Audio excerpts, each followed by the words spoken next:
And lastly, well, it's 6:05. I'm just going to start the recording. We're off and running. Good evening and welcome to the Market Watch Group Trading Foundations working sessions. This is the focus on the basics. So if there's any, I would rather you guys, we'll do our normal routine where we just kind of, check in on the market, check in on the watch list, look for some setups. I would love if you guys start to guide this with questions. If you have like a trade, you're like, hey, I'm looking at this trade. I'm like, oh, okay, let's take a look. You're managing a trade and you want to talk through where should you sell some? How much should you sell? Where would you tighten your stop? Where do you put any real-time, real-world examples that we can use to illustrate concepts in actual trades? I think that's the best information. I hope that we see this as a safe environment where you're not like, I don't want to talk about this trade because everyone's going to be like, oh, this dude doesn't know what he's doing. No, we'll all feel that way, right? We'll all feel that way, but no one's judging you. So you're just going to have to like convince yourself, no, you're thinking it, but no one else is. Okay. By the way, my name is Scott. I'm the host. Here are the disclaimers. This is for education and illustrative purposes only. We are not advisors. We are not brokers. We don't give guidance or trading advice. Miguel says, I don't know what I'm. Look, this is collaborative. Let's go to the platform. You can see I'm looking here. I'm thinking to myself, okay, what do we got going on? Well, that's a maybe. And I have most likely, I'm not going to put my stop down here below these lows. I'm going to put it right here below this body and this low, which would be probably about 102.48, maybe 102.25. That's $1.50. A lot of people are like, oh, that's too tight. I guess. Why? Why would I put a stop there? Because I'm looking at this as saying this trade is here. Are you saying why am I bullish or why would I put my stop there? Because I believe we've shifted now into buyers, and the next thing we're going to get is the Heikin-Ashi momentum. Remember, when we get Heikin-Ashi momentum, I can just slowly move my stop. A day trailing, 2 days trailing, and just sort of just meander the stop up. Now, you might think, oh, you can't get that tight. That's so tight, Scott. You're getting so tight. And in just a second, I'm going to show you what this actually looks like compared to actual prices. Boom. Okay?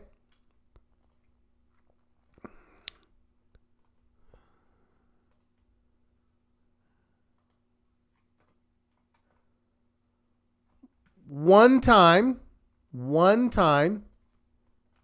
got close. The rest of the time, you were a pretty good distance away, even through here. It got a little close again, and then you'll notice when it jumped, it was pretty far away, and then ultimately, bam, this is where you're getting out as it transitions into here. You would have stayed in this trade, right? And again, you'll notice this part already happened. Just like this part already happened. We're getting in on the third day. So if we're getting in over here, we're saying we think this has a nice chance of just grinding on up, just like it did over here. And I have the ability to move my stops and manage the risk in that fashion. That would be the why. Why would I do that? Because if I set an entry at 103.79 and I put a stop at 102.25, which is back down here, right? I'm risking $1.50. For what? I'm almost getting 6 just to the old high. I don't even need a higher high. If I get back to the old high and retest the old high with an entry at 103.80, we'll call it 103.80, that's $5.80.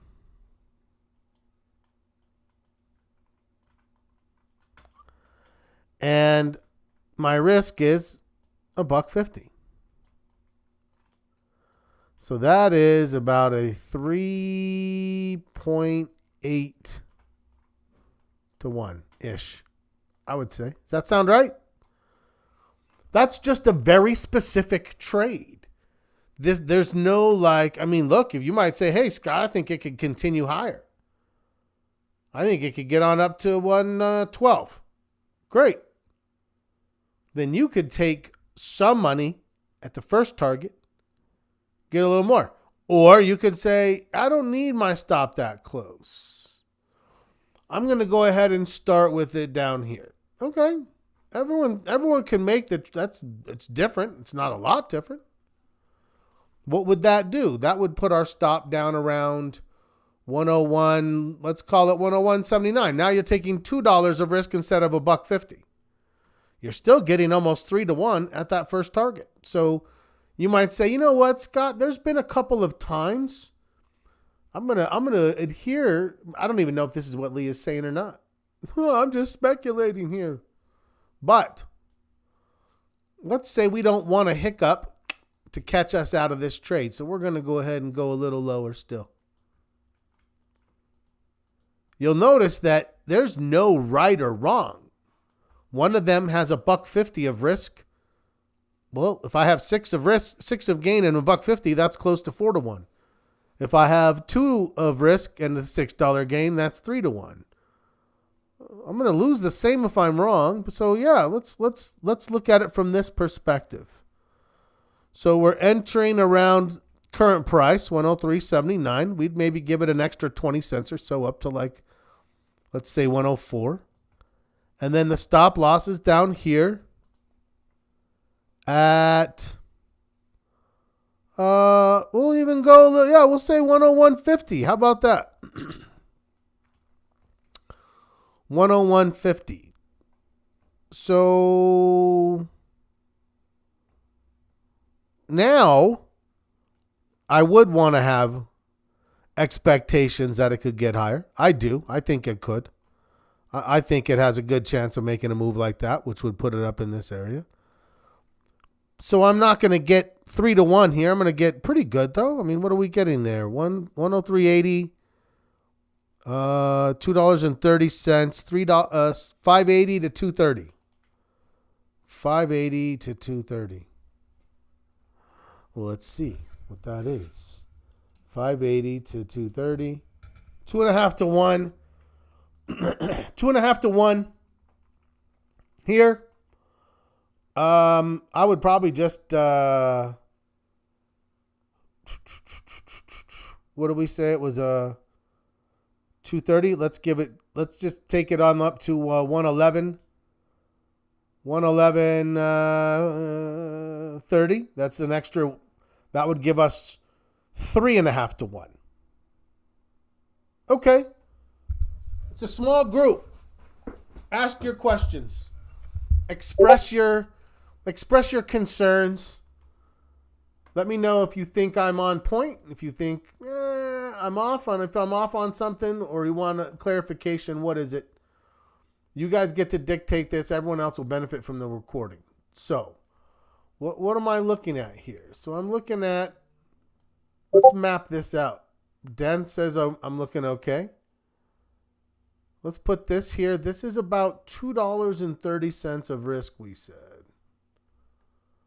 Right? If we enter about where it closed today, 230. And up here to this first target, we said we get about $5.80 there. And then another $2.30 on top of that. So this equals 2.5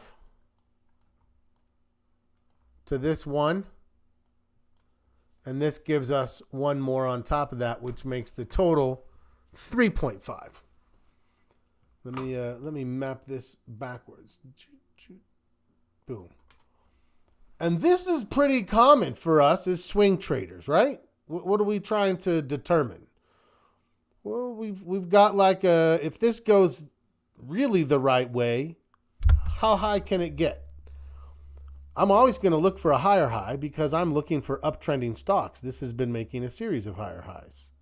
The last high was a higher high, and the high before that was a higher high. I'm not asking for too much. I just think that's following its current trend. It did have a bigger sell-off, right? So I'm like, hey, I've got to recognize that, but it does give me 2.5 to 1 in my first target. So I think, all right, well, we've still got something here. That's the starting point for the trade, is just kind of mapping this out and asking ourselves, does this have everything it needs for us to pursue it, move on, and consider this? Yeah, I would say for me, yes. Does anybody have any concerns with this as of now? Now, let's talk about its group. It is defensive. If you remember last time, I'm like, I don't know, we're feeling more bullish. Let's not watch defensives. I didn't say let's not watch it. I just said I'm not willing to trade it. And then it made a beautiful move. There's still some remnants of defensiveness in the sectors. I think we've all noticed that. That's why our sector rotation score sitting around 1/4 of a point. It's not like, look at how everyone's just moving into bullish sectors. Everything is benefiting from the current market right now, right? So I said, I'm back on the table with these defensives. I even traded Coke and moved a little bit. No, moved somewhat. Whoa, what just happened?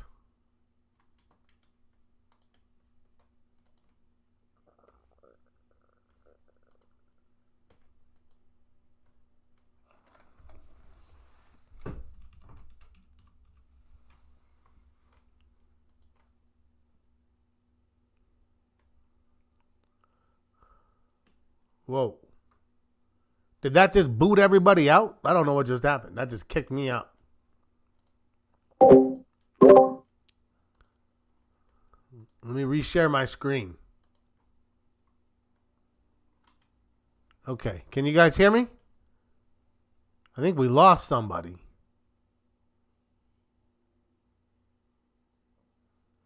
All right. Well, the recording probably didn't have much, but that was weird. It just like booted me out. I have no idea what happened. Okay, well. Who are we missing? We have one more we're missing. I hope they find us. Should be able to see my screen. We're back in discussion on Colgate-Palmolive. Looking for this to have the ability to continue even if the market were to stall. That's one of the things I'm looking for. Even if the market were to stall a little bit, this as a defensive stock should have the ability to advance still. All right, let's go build it. I'm going to leave this here. And let's go into CL.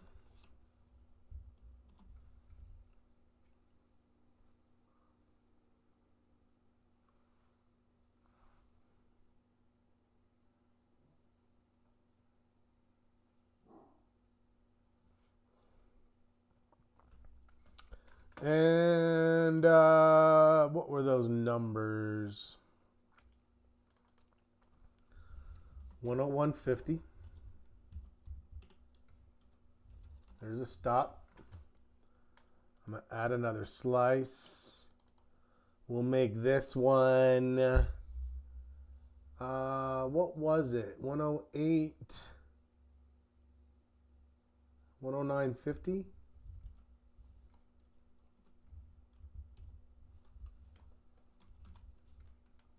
Is that too high? 109.30. That was close.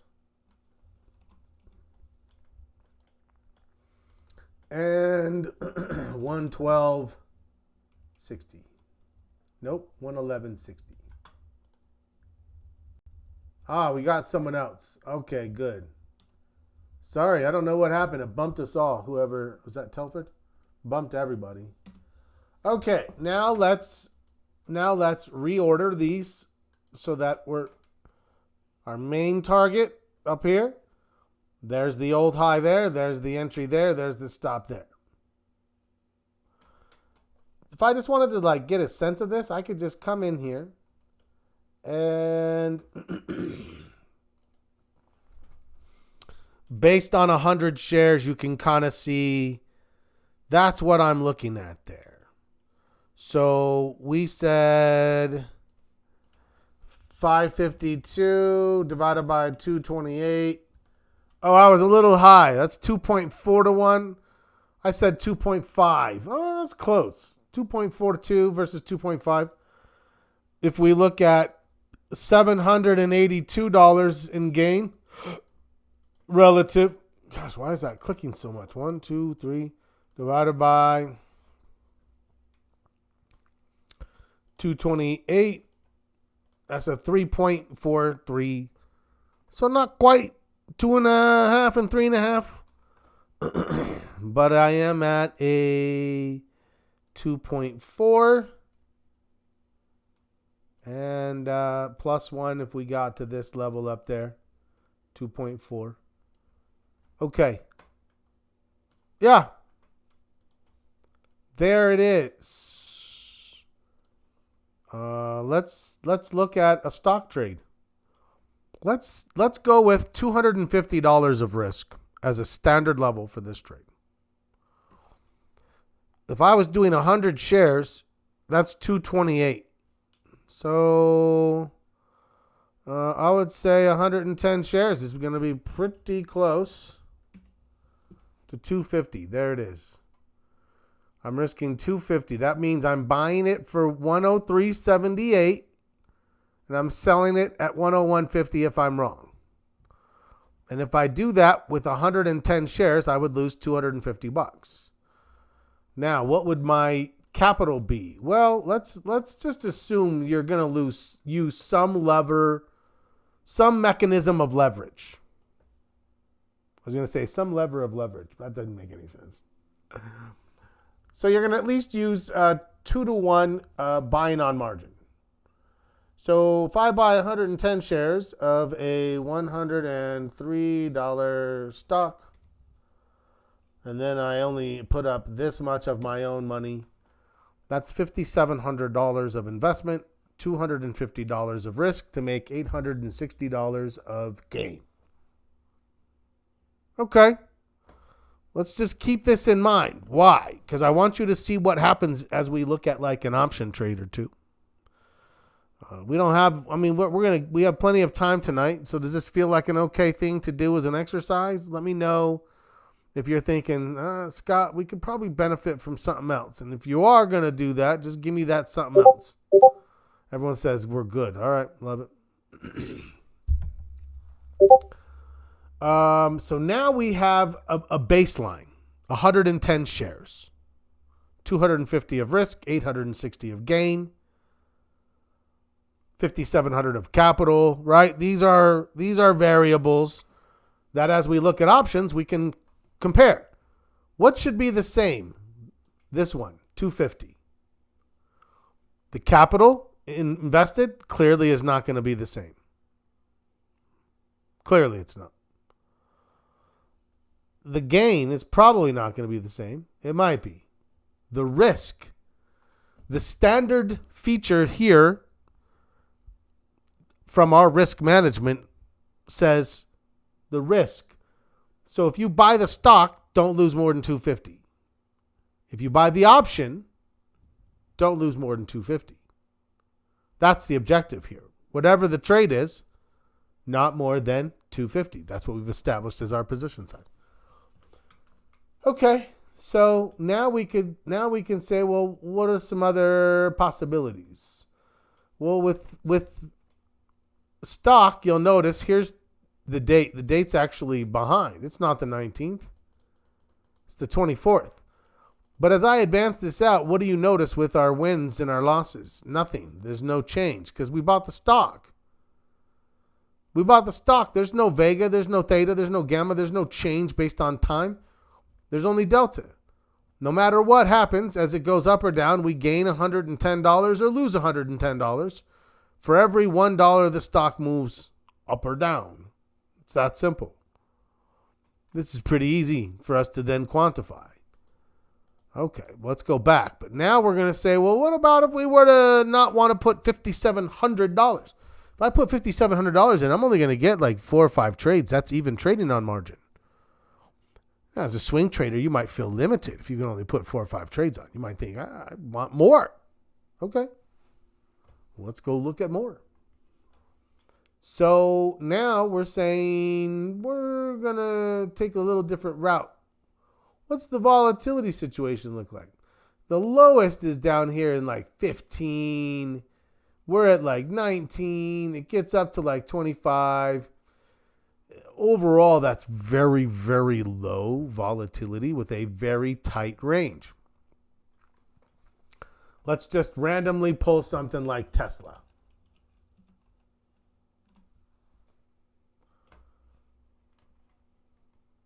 We were looking at a low of 15, a high of 25, and we were around 28. Here the low is 50.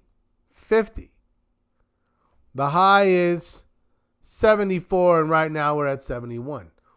If we were talking about options on Tesla, we would have a much different conversation.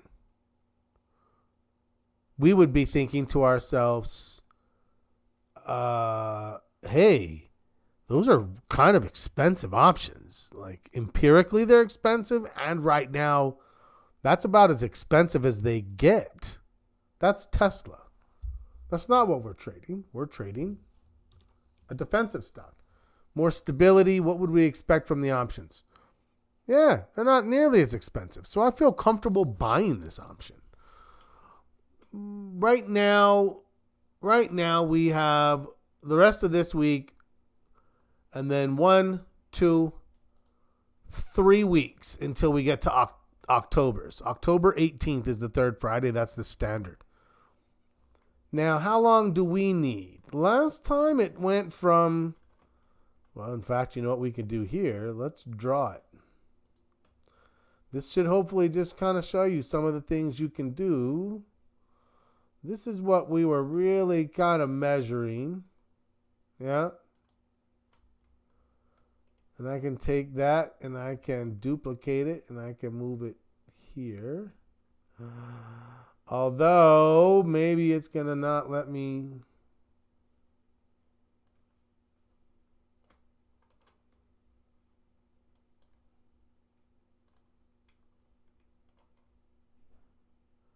I'm going to lose my drawings possibly. What is happening here? Okay. I might have to just live with that. Hold on. Let's just measure it again. 17 days. That's what I was getting at. I took the long way. Got lost along the way. 17 days. From now. Now. That's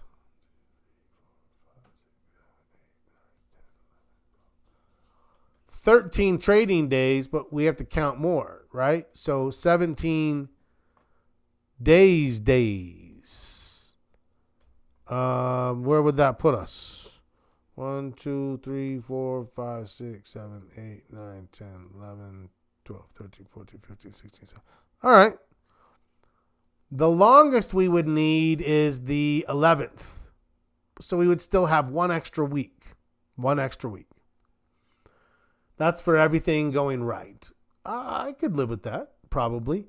For this thing to go wrong, I would probably know by a week from tomorrow, by the 2nd. So as I look at this to assess it, I'm going to go with that date.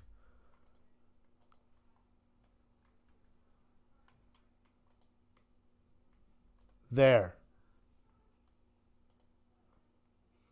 Now, why am I doing that? Because we're going to change this back to single. And we're going to do, where's all the open interest on this? You can see, look where it is, 2,600 contracts.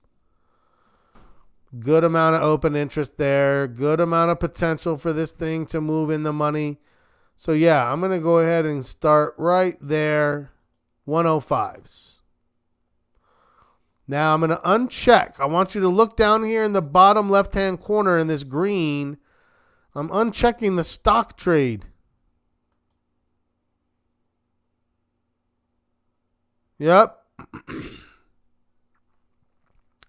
Now what?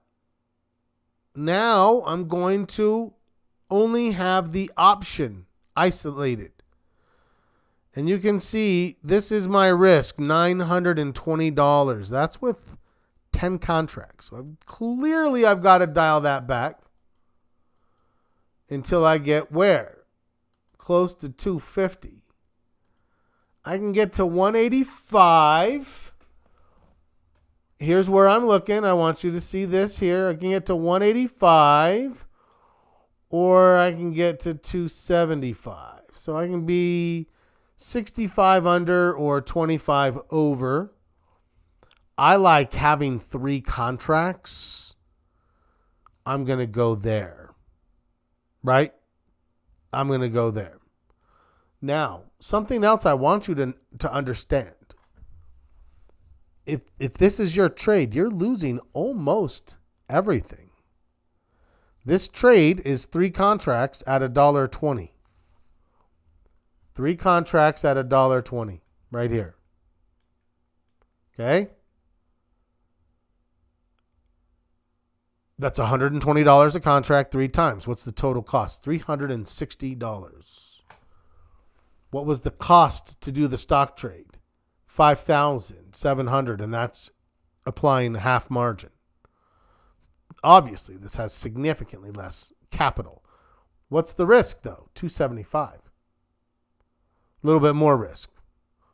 What's the reward? Well, it's a lot more reward now. I'm getting, let's take this out to the 11th. Now, when I'm looking at this lower number here, I'm looking at 10.2. When I'm looking at these higher numbers, I'm going to go out to 10.11. Didn't affect much, but it's affecting some. I'm getting 4-1. I'm getting 4-1. And then I'm getting 6.5-1.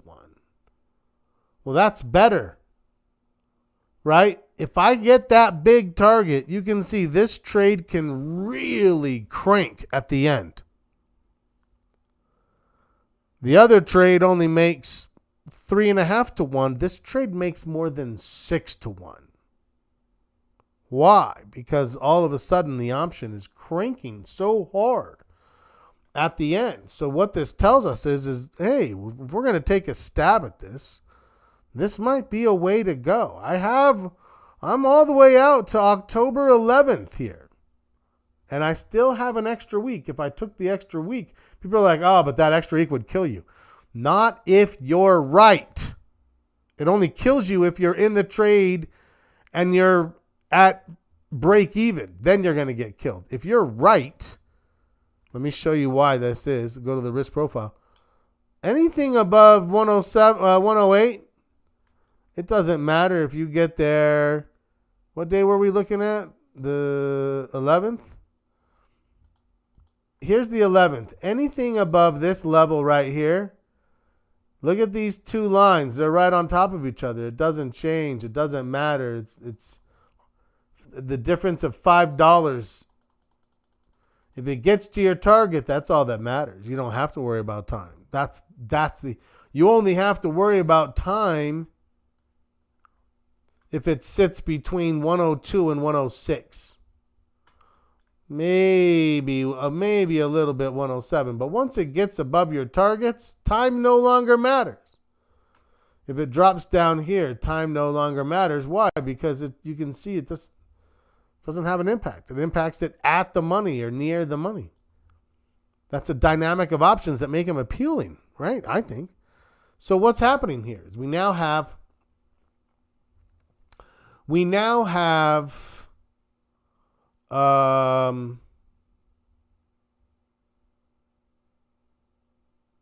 a better understanding of the dynamic of the trade based on time and things like that, right? Does this trade work? Can we hold it for 3 weeks? We haven't held anything for 3 weeks. Who's held something a while? Miguel, I know you have. Steven, do you have things that you're holding longer than 3 weeks right now for a swing trade? Don't tell me about your trend trades or your position trades. Of course those are longer.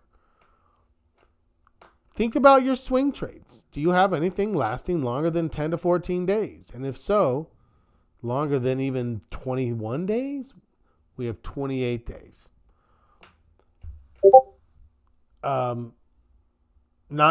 Me either, Steven. So the point I'm trying to make is, I'm comfortable with Octobers. People are like, you need to buy more time. Why do I need to buy more time? The narrative and prognosis I have for this trade doesn't necessitate like, maybe if I hang. That's for people who hang on to trades and then they go wrong. And then like a month later, they turn out right. And they're like, look what would have happened if I would have bought more time. And it's just like, those are the same guys in poker. In poker, they have this thing called rabbit hunting. So this is in Texas Hold'em, which is really all you should be playing if you're playing poker.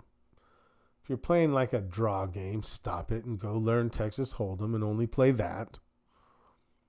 If you're playing Texas Hold'em, you get 3 cards and then a 4th and then a 5th in the middle. And everybody has 2. And that's how you make a hand with the 7. Best 5. Makes perfect sense. If you fold after the first 3, you don't know, would I have made my hand? I don't care. What if? The what if only matters if I stayed in. There's a reason I didn't stay in. But I'd always have buddies who are like, let's see what it would have been. Why? To see if you would have made the hand you wanted to stay in and fish on, but you didn't because I bet big so that you wouldn't fish on a draw. That's why you didn't stay in, because I bet you didn't have good odds. I'm not going to let you see it for free. So that's meaningless information, and yet they want it. Oh, would I would have made it?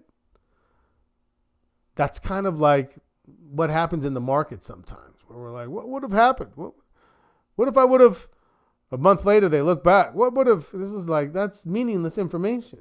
All that matters is what we see right now here in this chart in front of us, period. I'm liking this trade, though. Tell me if you see any concerns that I haven't addressed. Here's the deal. Let's say something really bad happened and it gapped down. Okay, I'm going to erase this. Let's say it gapped down right through your stop. It dropped to 96. I'm going to put another stop. I'm going to put 96. Let's put some nasty what if in there. Okay? If you buy the stock and it gaps down through your stop, it's not going to be like, oh, but I had a stop at 150. So what? Didn't trigger. You don't got to stop. It dropped, triggered at 96 and stopped you out. And what did you lose? 850. That's 3 times more, right? That's our nightmare as traders.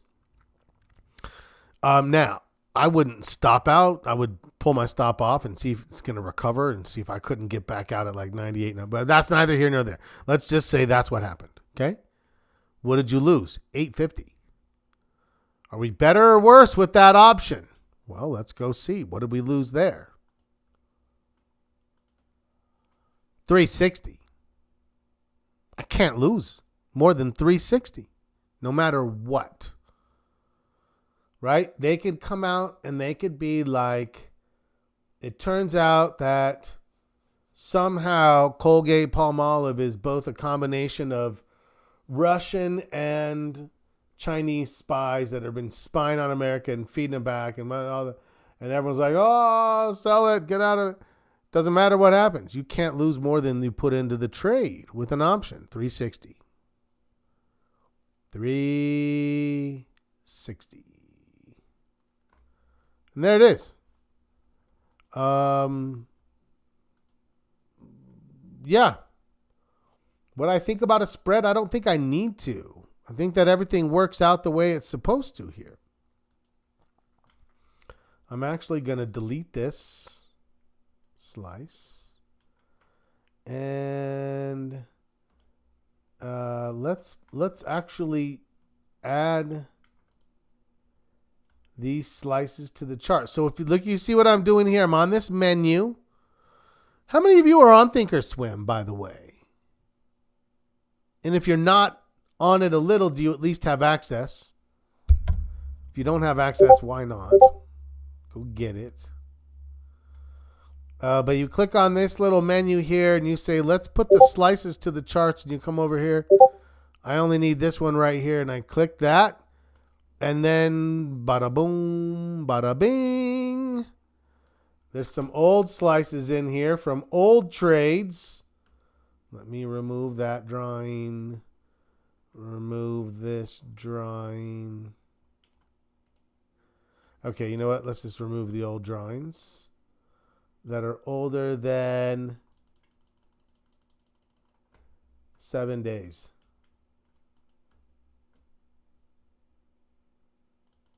Huh? What is going on? I thought I had a trick. Remove this. Remove this. Let's zoom in a click here. There's what our trade looks like, where we're getting in. Trying to catch it right as it's moving here early in the window of the Heiken Ashi and the bullish momentum. Am I like absolutely waiting for Heiken Ashi? You can actually see this is still technically a transition candle. That's why I still like it. Once you start getting those bigger candles with the bodies without a shadow, then you're like, oh, that's what you're trying to catch now. First one or two, sometimes even last red. There wasn't a chance for a last red here. But first, this is what we're looking for. What is our stochastics? It's just crossed, turning out of the oversold zone. What's the trend? It's up. Look at your moving averages. Nice gaps between. Right? That's what it is. How's consumer discretionary? Certainly proved me wrong when I questioned it last time. Okay. A lot of things in favor of it, including reward to risk ratios, where we say I've got from here to here 2.5, from here to here another 1. My risk is contained. I've got it underneath the lowest level the sellers tested as they failed to push it any lower. Right as it was testing this moving average right here. Okay, what did we do? We tested the stock. We said, great, 2.5 to 1, 3.5 to 1, 2.4, 3.4. Then we did the option. We said, if I do the option, I'm getting 6 to 1. 4 to 1 and 6 to 1. I think that's what I said. I'm risking 250. Don't look. Now we only care about, we're risking 250 because we're stopping out way back here if we're wrong, right? But if we're right, we're carrying it forward. Now we're looking here. So 4-1 there. Even if it takes all the way until maybe slightly less than 4-1, but not much. That's basically 4-1 all the way into almost mid-October. Let's go to expiration. Even at expiration, I'm barely giving back a little teeny bit. 3.8 to 1. That's if it takes 27 days to get to the first target. Of course that's not going to happen, right? If it's going to do that, it's going to get to the second. The only reason we would stay in to the 14th, knowing it expires on the 18th, is if we're very close to this target here. You can see there's a good chunk. Why is there that chunk? Because when we first start, our delta is only 79. What was our delta on the stock? 110. 110. What is it now? 79. But what happens? As the stock goes up, right? Let's watch and see how long it takes. Remember what we're looking at. I'm going to just point at it right there. How long does it take as I move this? Not long before it gets to what? 110. Right? It only has to move about 50 cents and it's at 110. Now, if you buy a stock, what's the delta if it goes up $1? 110. If it goes up $5, 110. 110, 110, 110. You can see that the delta, as it drops, shrinks. Because I can only lose so much. I can't lose anymore. I only have, only got $50 left, so it's going to take a while to lose that. But when it goes up, it gets from 110 to 300. Right? Let me keep this going. When this number here gets to 220, right there. When it gets to 106, the option is now moving twice as fast as the stock. From 106 to 107, if the stock goes up $1, I get 110 if I own the stock. I get 230 or 40 if I have the option. I'm getting way more. The option is expanding. It's at 220. And as the stock keeps going higher, it keeps expanding. All the way until it's almost at 300. And that's where it tops out. 3 contracts. 100 shares a contract, I can get a delta up near 300. That's where it's going to stay. Can't get any higher than that no matter what, though, right? So there you go. Bam. Okay. That is just kind of giving you a little idea of how the option will behave. Why I'm willing to buy out of the money instead of going in the money. If you go in the money, you're not going to get that. You're not going to buy 3 contracts. You're probably going to buy 1 contract. And it's going to top out at a delta of 100. But I'm going to have 300. Does it make sense why we're getting so much more if we get to that target? So what happens is in that last $2.30, we're getting $300 for each of them. So this last little bit, it's not a huge amount. It's only $2.30. We're going to make almost $700 there. That's a big chunk of it. So, yeah, I'd really like to do what I can to squeeze that out if possible, even if it means holding the trade close to expiration. Thoughts? I really wanted to walk through step by step to get to this point.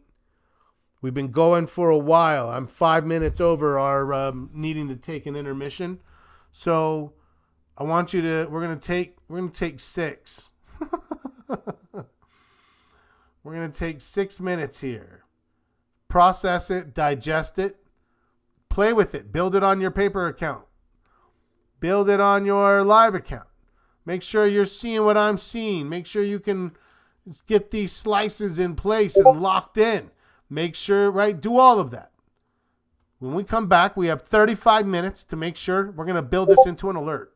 I love it. It's helpful. Thank you. Thank you guys. I want excellent. Love it. Okay. I'm going to put the slides back up. If anyone pops in, I'm going to go get a drink. I'm parched. Obviously, I'm talking too much today. No, it's good. Where is my slides? Yeah, I'll see you guys in 5 minutes. Thanks, everyone.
Hello, E.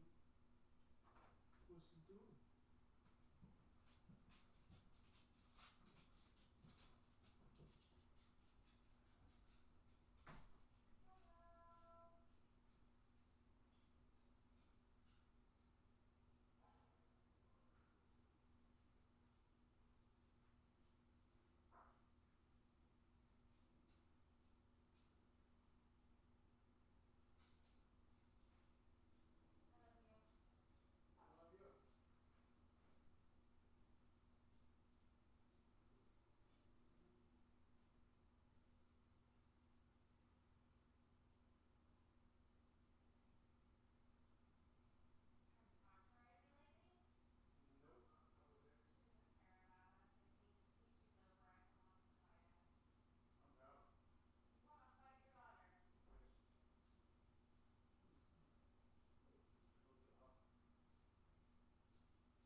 sweet.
I think he's trying to get me to give him some chickens. I can't do it yet, bud.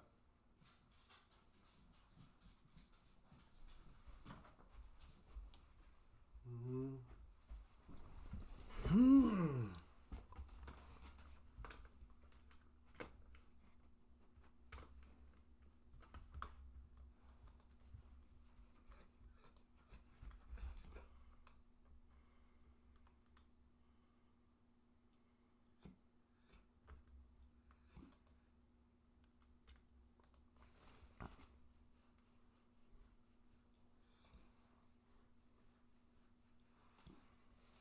Well, you want to go back out? Okay, go. Go.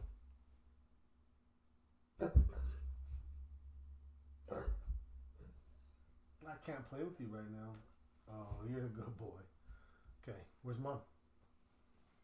Where is she?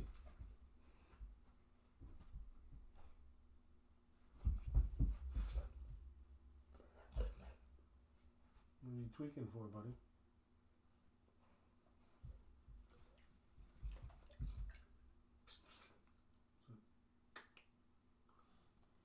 Hey.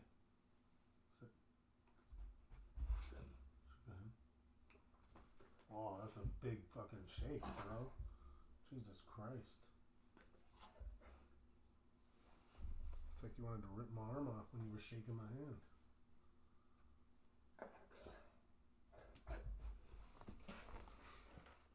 Okay. You tweaker.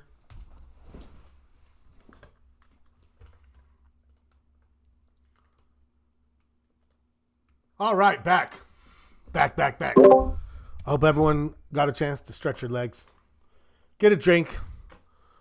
I started the recording, so we're just going to dive right back in real quickly. For anyone who popped on, for anyone watching the recordings, welcome to the working sessions for Intermediate Advanced. We went through, built the hell out of a trade. So if you're just coming on for the recordings, you're going to see we're deep into like some assumptions. You're going to have to go back and watch the other video if you want to catch up with those assumptions. For everybody else who's here live, that's the advantage of being live. So let's dive into it. And quickly, same disclaimers as always. And let's go build the trade. Yes, I'm going to alert up on this. Let's get some documentation ready.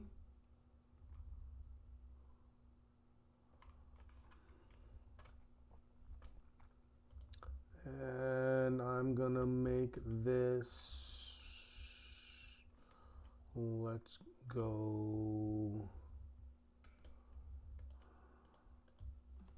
Let's go. 924. And we'll start filling out some assumptions here. Bullish on CL.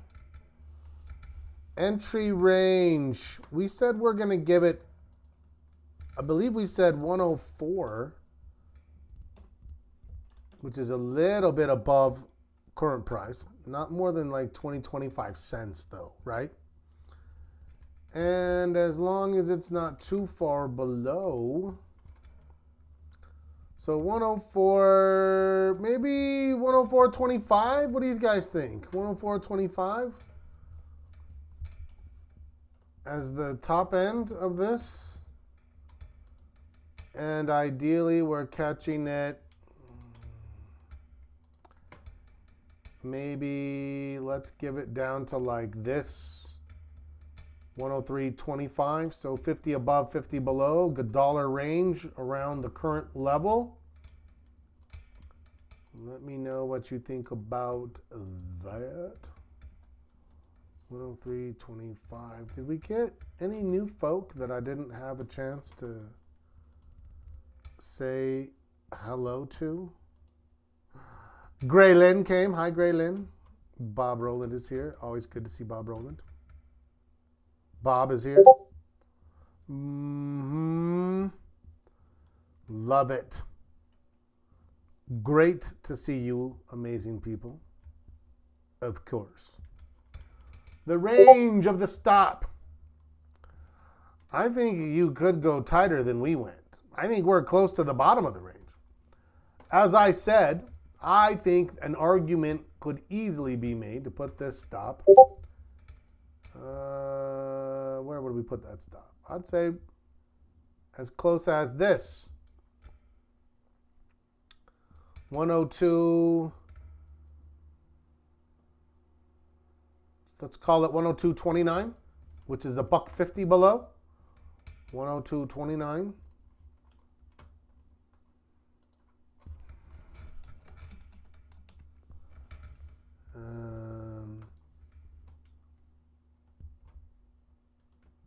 Actually, let me put that here. 102.29 would be the most, and I'd say down to, we put it at 101.50.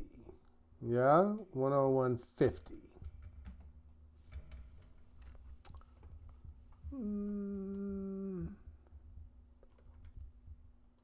I'm going to put 3.42, but depending on where you get it, 3.42 is like the stock. Implied volatility is low. Time in trade, we said up to 17 days. Primary target, we said, was 111.60 and 109.30.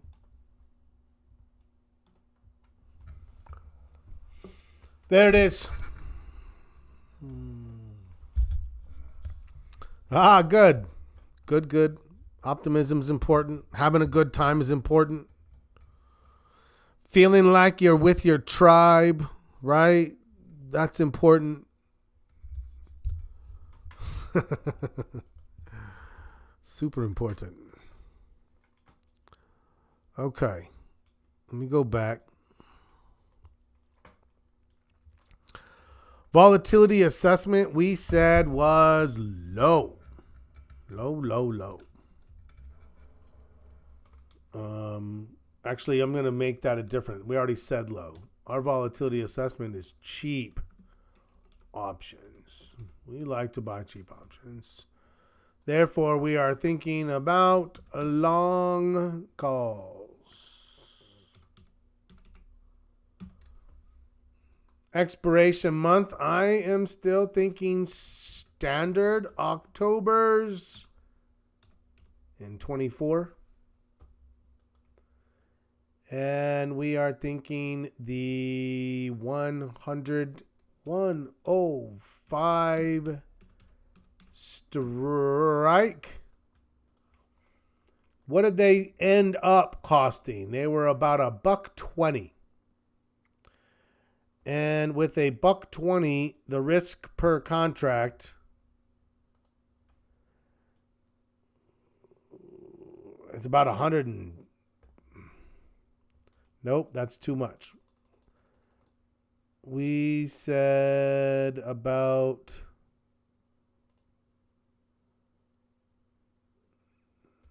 we said a week. There. 90. Actually, I'd say is maybe a little bit more. 90. We'll put 95. It was a good chunk. That's important, right? $95 of risk. That's important. Because it only costs... What the hell? I don't want it underlined. 95. It only costs $1.20. If we get it at that price.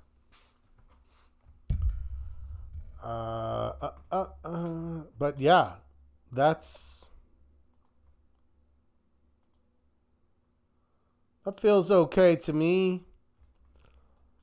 I would look back at this one here and be like, what does this get me? Well, I bet you if we got that, we only get the first part of our move. Let's just go like up into here.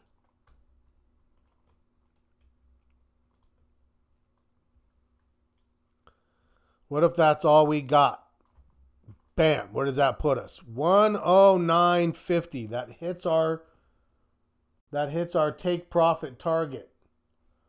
If I get that, what am I going to do? I'm taking off one at least.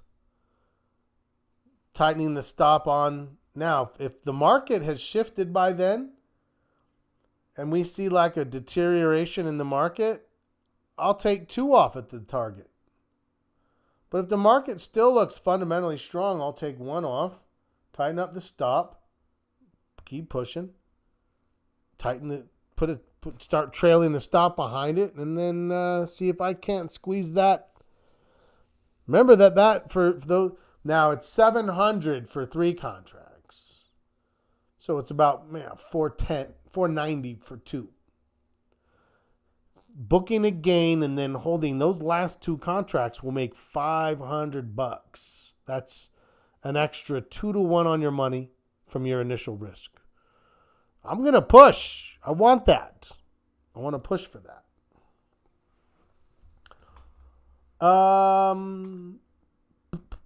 Yeah, there it is.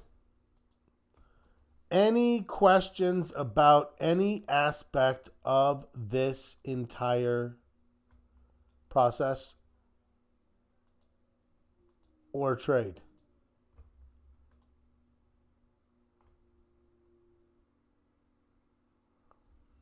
Let's go through the rest of our watch list then. This'll sit. I'm gonna do like I always do tomorrow, depending on just, I don't want anything crazy to happen before I would put this out, but I like it. Yeah, the replay will be available so you can see where all of these assumptions came from. Where did we get the assumption of entering somewhere between 103.25 and 104.25? Where we get those stop range here? How do we get our target and our take profit target? How do we get the time and the reward to risk? And how do we... all of that. What was the delta? Oh, good question. The starting delta of the option would be...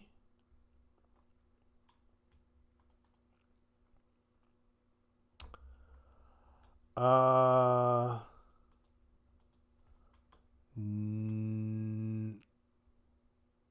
let's see. Actually, it's showing up at 123 now. I'm not sure why that is.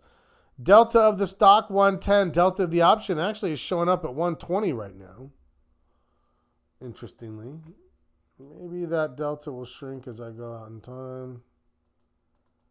Yeah, I mean, it shrinks some, but that's there it is right there. There's your delta.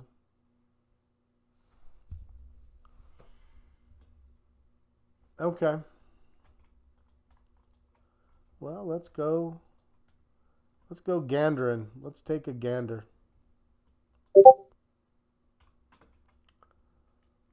What else we have? I was a good one to walk through. I liked it.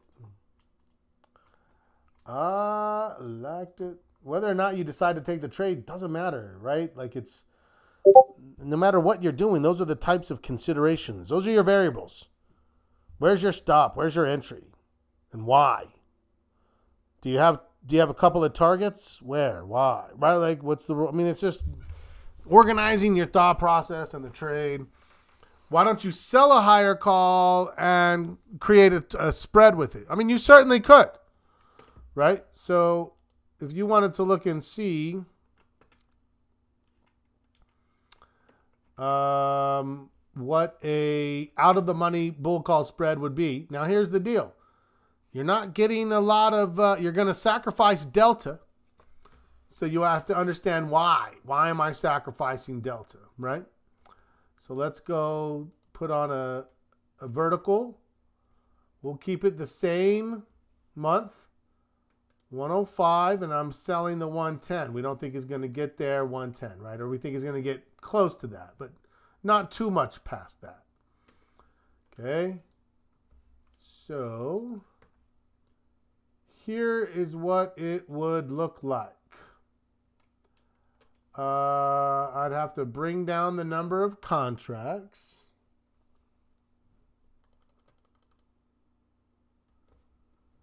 And you can see there's 240 right there, right? 240 if I'm wrong. Actually, if I'm wrong, yeah, we'd have to keep it around that level. So you'd still only do 3 contracts. If you notice, it only saves you 17 cents. Right? It only saves 17 cents to do that. If you're wrong at 101.50, you lose 227, so you lose a little less, but you also gain less. I'm only gaining 730 or 988. It doesn't have the big gain potential that the long option has. So I feel like it doesn't do enough for me to make it advantageous relative to what I get. I get this gain at the first level doing the other, and I get a smashingly higher gain if I do the second one. So for me, that's my why not. Great question. Good for us to flesh it out, right? Someone else might say, well, why don't you go in the money, Scott? I hear you should buy in the money options because people who buy out of the money options end up out of the money. It's a very clever saying, people like to say. Well, let's go explore that. Let's go explore it in the money options. So if I went back to single, part of the reason that 110, selling that 110 isn't helpful is the options are cheap, so no one's giving me very much for it. That's why I only get 17 cents. You can see right here, I'm actually only getting like closer to 15. But some people might say you should go in the money. So let's go up here to, you can see there's 187 contracts, the much wider spread, but let's just tease it out. How many contracts would I do? One. I can only do one contract. $250 of risk, just like if I buy the stock, $250. If I buy the option, $270. If I do the spread, $230. They were all very close. What's my reward? $400? I'm only getting $400. That's not great. $400 to $250. I'm not even getting 2 to 1. If it gets to my target, I'm getting $600. I'm getting 2.5 to 1. That's the worst of them all. I definitely don't want to go in the money. These are the right questions for us to ask. Best case scenario, buy an out of the money option. After that, buy the stock. I don't think any of those other make any sense, but this gives me the ability to quantify that, right? To say, hey, why this versus that? What do you guys think? Wilbur, did that provide a satisfactory answer?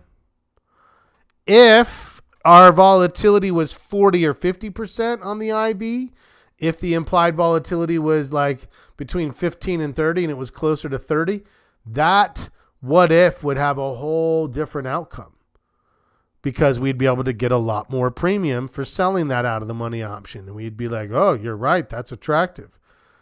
And we probably would end up putting a spread on because when the implied volatility is higher, we're likely to want to have some component where we're selling that higher volatility, especially with time the way that it is, right? So yeah, great question. Why would I do out of the money versus in the money versus spread? There it is. A question that Steven, not this time, but might ask or might look into is, well, what about covered calls? Is that a viable option? And I would say again, no. I don't think that it's worth it to buy the stock to sell calls and barely get paid any money for it. If it don't make dollars, it don't make sense. Words to live by. Everybody knows that. Everybody knows that. Okay, let's hit the watch list. This is good. I like it today. That first section went so fast, I felt like. All of a sudden, I'm like, oh, I bet we're going to be running into time soon. I'm like, oh, I'm 5 minutes over already. Apple, yeah, maybe it's flagging, right? Maybe you see that. Aflac, same kind of a thing. We've got a few of these where it's just like, I don't know. Amazon just was a beast. It just kept on going higher than our target, right? AXP flagging. I'm looking at the financials for sure. Bank of America, same thing. BK.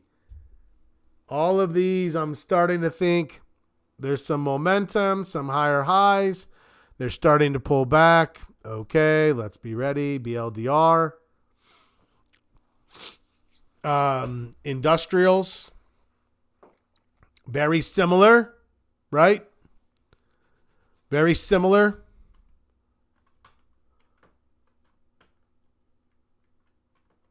If my mouse would be Carrier, overextended. Yeah, I don't know what happened here. I thought Caterpillar was going to give us like maybe pull back and then it just smashed higher. Like, whoa. Here's ours that we've been looking at. Chipotle still in consolidation. Maybe a hiccup. If you took this, it's a hiccup. If not, you're still maybe waiting. Costco. Oh, man, Costco. I did not. I was thinking about it, but when it opened down, I'm like, let's wait and see. And then it was like a no. Consumer staples got hit. Are they wrong? No. Is it a hiccup? Yes. Dow. Fine. Fastenal. That might be the consolidation. The sellers aren't doing much with those industrials. Industrials are strong right now. Financials are strong. I'm liking the way that those look, personally. Gold just keeps going higher. I keep wondering if silver is going to make... Silver's not really keeping pace right now. Now it's starting to a little bit more, right? So...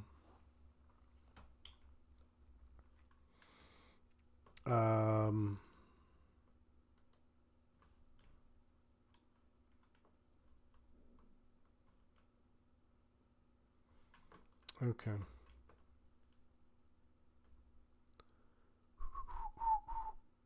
Wrong chart. I'm like, this is confusing me. Silver, back to gold, GM, possibly a cup and handle type with a little mini handle follow up. I suppose. Google, I think Google is consolidating. I think Google can definitely lead in technology adjacent communication services. Absolutely. As things continue to look more bullish. Home Depot. Gosh, look at Home Depot. That was a big one. ICE, not much there yet. IWM, a little bit of a flag pattern developing in small caps. JP Morgan, there's better than JP Morgan, I think. KKR looks nice, but pulling back. Coke hasn't gone wrong, hasn't gone right. It's just kind of sitting. We'll see what Coke does. MasterCard in consolidation. It's still a higher high, higher low type of a scenario. I'm still thinking about it. I'm still thinking about Meta on this flag or pullback, whatever that looks like. MMM still going higher. Morgan Stanley, there's better.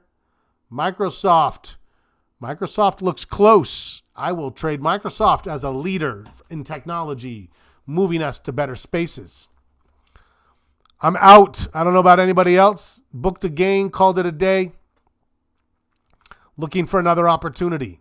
Yes? Is anyone still in NDAQ? Got a signal back here. Rode it on up.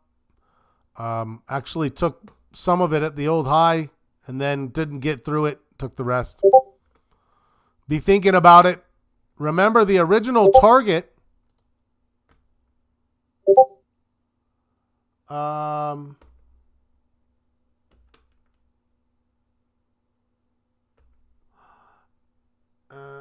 No, it didn't get. Where did I sell? 76 was where we were looking for. I sold half here as well, but I can't remember why. Maybe it's because it was Friday. Sold the rest today. Netflix looks strong. NVIDIA. Ooh, look at NVIDIA. Honestly, I've been looking to have us build a Heikin-Ashi continuation trade. This could be it. Tomorrow, depending on how it goes, that's too big. Let me back this to a smaller. If we see this come in, stop is going to go right below here. And then I'm just going to ride it up and hope I can catch. This is what I would be looking for. That's what it's going to look like now. This is what we would be looking for. 1, 2, 3, 4, 5, 6, 5 to 7 days. Adapting the stop every day. That's a continuation trade if it comes. Right? Miguel's in it, caught it. I have some, but this would be for an alert.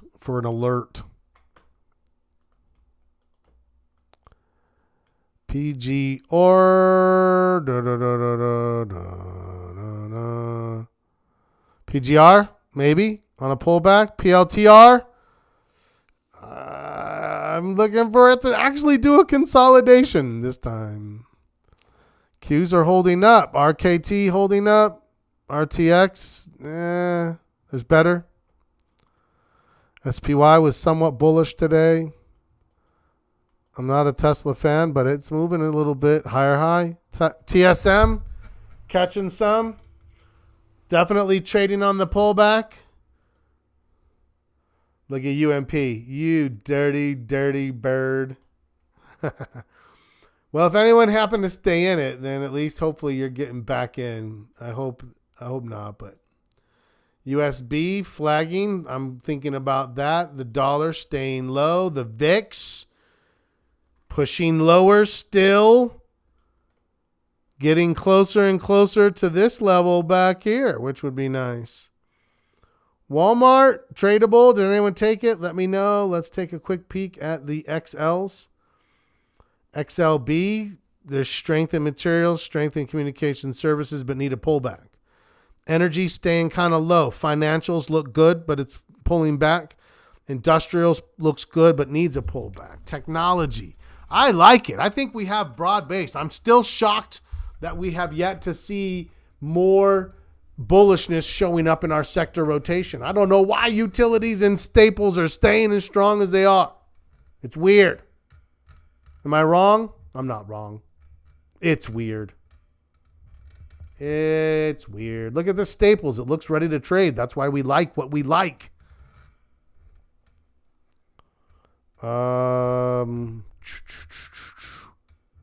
Okay. Questions? How's everybody feeling for the rest of this week? Let's keep trading, right? Let's not. This is where sometimes we're like, oh, but what if our posture increased. We have a good posture. Everything's looking good. Fed's in place. Anyways, keep on keeping on. I love it.